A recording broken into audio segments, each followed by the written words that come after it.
Promessa estrangeira pode reforçar o Fluminense e hoje é dia de Flu em dose dupla. A gente vai trazer informações tanto sobre a final no Sub-17 quanto contra o jogo contra o Grêmio no profissional hoje à noite no Maracanã. E tem árbitro que prejudicou o Fluminense recentemente sendo chamado para depor em CPI e jovem de Xerém emprestado ao clube europeu, metendo gol e se destacando. A gente vai falar sobre tudo isso nesse vídeo aqui, então desde já deixa o seu like, se inscreva no canal e ative o sininho para não perder nada. Depois da vinheta vamos falar muito do Flusão. É dia de Flu no Brasileirão, o Tricolor encara o Grêmio hoje à noite no Maracanã e o Brasileirão é betano, a Central Fluminense também. Você está confiante numa vitória do Flusão nessa noite? Então corre no link do comentário fixado aqui, clica lá, cria a sua conta na Betano, utiliza o cupom Central do Flu e tem o seu primeiro depósito a partir de R$50 dobrado. É isso mesmo, jogue com responsabilidade. Vamos falar um pouquinho dessa partida, porque eu tenho duas informações importantes para trazer para vocês, e uma delas é uma informação muito positiva. Isso porque o Fluminense confirmou mais de 30 mil ingressos comercializados para o jogo de amanhã. O setor sul já está esgotado, então você, tricolor, que quer marcar presença nessa partida, ainda restam entradas para o setor leste, tanto superior quanto inferior, e setor oeste. Ótima notícia, mais de 30 mil numa sexta-noite para apoiar o Fluminense na parte de baixo da tabela, brigando contra o rebaixamento. É sim um grande público da torcida tricolor. Até a hora do jogo a gente pode aumentar isso, quem sabe, né? Bater 35 mil seria algo muito interessante, praticamente metade da capacidade do Maracanã, para empurrar o Flusão rumo a essa vitória tão importante para nos afastar ali da degola. Falando um pouquinho sobre o Grêmio, o adversário tricolor nessa partida, a 0 hora traz a informação de que o Kahneman, de fato, dificilmente vai para o jogo. Ele não conseguiu se recuperar a tempo e não vai ter condições de enfrentar o Fluminense nessa partida. Além disso, o Renato Gaúcho ainda faz um mistério quanto à equipe gremista que vai enfrentar o Flusão. Isso porque dois jogadores, o Aravena e o Monsalve, ainda são dúvidas para essa partida e o Renato deu uma escondida no jogo. De acordo com a 0 hora, a provável escalação do Grêmio tem o Marquezinho no gol, João Pedro na direita, Gemerson, Rodrigo Eli e Reinaldo na esquerda. O meio campo é marcado pelo Vila Sante, Todi, e aí tem a dúvida, né? Edenilson ou Aravena, Cristaldo ou Monsalve, e o Soteldo lá na frente fechando a equipe é o Bright White. O Grêmio vem de vitória contra o Atlético Goianiense, acabou até culminando na demissão do treinador Humberto Lousi por parte do Dragão, e agora o Fluminense tem a missão de vencê-los para se afastar cada vez mais da zona da degola. E aproveitando o embalo ali de falar sobre a zona da degola, a gente comentou aqui ao longo da semana que o Bragantino demitiu o treinador português Pedro Caixinha, fez um bom trabalho em 2023 no comando do Massa Bruta, mas em 2024 o trabalho é muito decepcionante. O Bragantino está na zona de rebaixamento. O técnico foi demitido e hoje o Bragantino anunciou oficialmente o seu novo treinador para essa reta final do campeonato. Trata-se do Fernando Seabra, que começou o Brasileirão pelo Cruzeiro, chegou até a colocar o Cruzeiro lá na parte de cima da tabela, mas foi demitido. O Fernando Diniz assumiu o seu lugar e agora ele assume o comando do Bragantino com essa missão ingrata, que é tirar o time da zona de rebaixamento, salvá-lo e garanti-lo na Série A de 2025. Outra partida importantíssima que o Fluminense tem no dia de hoje é a final do Brasileirão Sub-17. O tricolor passou pelo Santos na semifinal, empatou o jogo em casa, em Volta Redonda, e lá fora de casa venceu por 2-1, 2 gols de pênalti, um do Isaac e um do Riquelme, e conseguiu a sua classificação para a final. A gente falou bastante do Isaac e do Riquelme essa semana por aqui. Teve aquela matéria do GE destacando a multa milionária desses dois jogadores.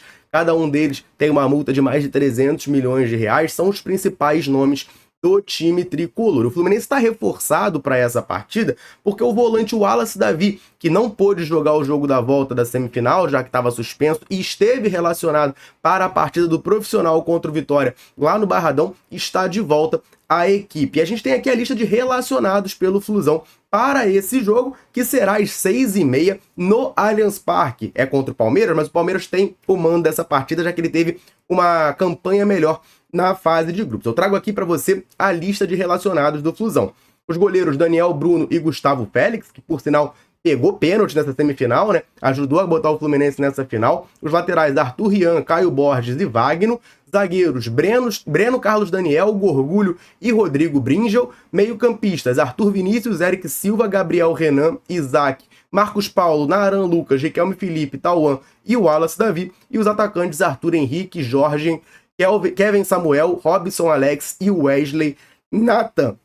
Nessa lista de relacionados aqui do Fluminense, né, você vê o Riquelme, vê o Isaac, vê o Gorgulho, que é o capitão do time, o Wesley Nathan também tem se destacado, um atacante lá de campo, mas eu queria destacar, na verdade, uma ausência, porque o Matheus Reis tem idade para sub-17, mas ele não está relacionado para esse jogo. Ele vem treinando com a equipe principal do Fluminense, mas também não costuma ser relacionado na equipe principal, né? Nos últimos jogos não tem sido relacionado, não fez a sua estreia com a camisa tricolor. Teria idade para jogar esse torneio. A gente já viu nesse mesmo torneio ele descer para jogar o Brasileirão Sub-17, mas para essa final, curiosamente, ele acabou não sendo chamado. Então o Fluminense poderia ter esse reforço, aquele jogador atacante de muito destaque na base, tá na lista, né, Next Generation do The Guardian, entre as grandes promessas do futebol mundial, é da seleção de base do México Sub-18, não está relacionado para essa partida. Mesmo com a sua ausência, eu confio numa vitória do Fluminense. A Esquadrilha 07 vem papando títulos em sequência na categoria de base e eu tenho certeza que vão conseguir esse bicampeonato do Brasileirão Sub-17 para nós. Ele foi muito criticado pela torcida do Fluminense, com razão. Afinal, ele marcou aquele pênalti inacreditável para o Vitória no finalzinho da partida, que acabou dando a vitória para a equipe baiana, e o Fluminense acabou ficando sem o seu pontinho, que vinha voltando da Bahia com ele. Estou falando do árbitro Flávio Rodrigues de Souza, que foi convidado pela CPI das apostas a depor. Ele e outros 6 árbitros foram convidados, de acordo com o Lauro Jardim, a prestar depoimento lá por conta dos erros nas últimas rodadas, né? A última rodada, por sinal, foi uma rodada muito polêmica do Brasileirão e, além do Flávio Rodrigues de Souza, também o Rodrigo Guarizo Ferreira do Amaral e o José Cláudio da Rocha Filho, que estavam comandando o VAR nessa partida entre Vitória e Fluminense, também foram convidados a depor. A CPI das apostas tem investigado a questão da manipulação de resultados com as apostas esportivas no futebol brasileiro. E o senador Eduardo Girão falou sobre esse assunto e o motivo pelo qual esses 7 árbitros foram convidados a depor. Eu abro aqui aspas para ele. Em todas as partidas mencionadas, foram marcadas penalidades máximas em lances que demonstraram, no mínimo, falta de coerência na interpretação, além de outros em que, ao serem analisados com mais atenção nos ângulos das câmeras do próprio VAR, se constata a inexistência dos tiros livres diretos da marca do pênalti. Então esse foi o motivo pelo qual esses caras estão sendo convidados a depor. Formação do Lauro Jardim. Vamos ver, né, se a CPI das apostas vai levar essa investigação a algum lugar. A gente está muito acostumado, né, a ver aqui no Brasil, principalmente quando se trata de futebol, as coisas terminarem em pizza, né? Mas tá aí, Flávio Rodrigues de Souza, árbitro de Vitória e Fluminense, além de Rodrigo Guarizo Ferreira do Amaral e José Cláudio da Rocha, que estavam no comando do VAR, são convidados, né, a depor na CPI das apostas. Tem cria de Xerém se destacando no futebol europeu? Vamos falar sobre isso só rapidinho. Deixa eu aproveitar para dar uma moral para a galera tricolor sempre ligada aqui na Central, sempre nos dando aquela moral. Em todo vídeo eu convido você que está aí nos assistindo a comentar aqui embaixo dizendo o seu nome, de onde você nos assiste. A gente gosta muito de saber até onde nesse mundo gigantesco a Central consegue alcançar. Galera, chega junto, comenta e sempre que a gente pode, a gente vem aqui e manda aquele abraço. Nesse vídeo eu vou mandar um abraço pro da Mata de Petrópolis, pro Murilo do Juramento, pro André Nunes de São João da Barra, no Rio de Janeiro, Assis de Manaus, Amazonas e pro Vander Lúcio de Governador Valadares, em Minas Gerais. Abração pra galera tricolor ligada na Central. Convite reforçado. Se quer que a gente mande um abraço, um salve, cite o seu nome em algum vídeo, comenta aí embaixo dizendo o seu nome e de onde você tá nos assistindo. Beleza? Vamos falar sobre essa informação. Quem traz pra gente é o portal Xerém Stuff, falando sobre o Eric, volante que estava no sub-20 do Fluminense ano passado e foi negociado por empréstimo ao Cercle Bruges, lá da Bélgica. Ele fez o seu primeiro gol com a camisa do time belga, e de acordo com o portal Xerém Stuff, por mais que ele não tenha jogado na sua primeira temporada por lá, teve o seu contrato de empréstimo renovado e tem sido titular da equipe belga.